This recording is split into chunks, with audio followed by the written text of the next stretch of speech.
Hi friends, welcome to Creating with Jovi. Today is day 22 of 100 Days of Pockets. And today's pocket is going to be a tea bag envelope pocket. I wanted to let you know that I am using an actual tea bag today. But before I get into showing you how I made this pocket, I want to let you know that this collaboration is hosted by Cindy A. Lewis and myself, and we hope that you can join in. I also wanted to let you know that Cindy does have a booklet with 100 days of pockets in it, and you can download that, print it out for yourself, and you can have that on hand to keep your creativity going. The link for that booklet is listed below in my description box.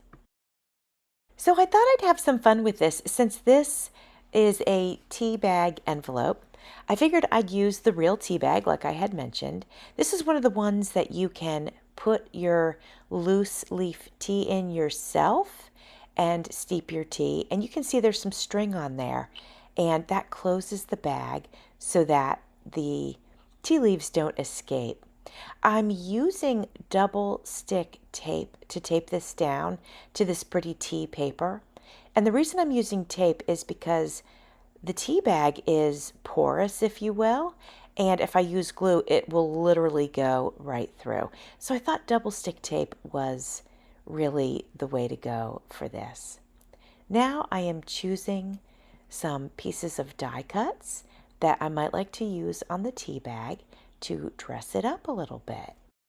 While I am adhering those, I wanted to mention to you that Cindy and I would love it if you joined in. And if you're not a content creator, you can still post your makes in our Facebook groups. My Facebook group is called Creating with Jovi Journals and Crafts. That's the group. I also have a page, but that's just called Creating with Jovi. But if you get into the group, then you'll be able to post your makes.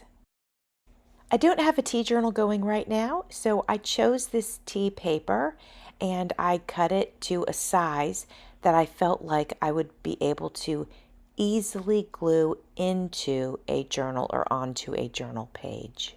These decorative pieces that I'm using are from a pack of KC and Company, and super, super pretty, and I think it goes really nicely with the tea paper.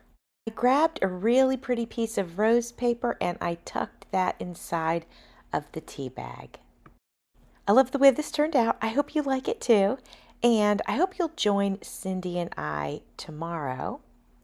Tomorrow we're going to be doing a seed packet inspired pocket. Thanks for watching. See you soon.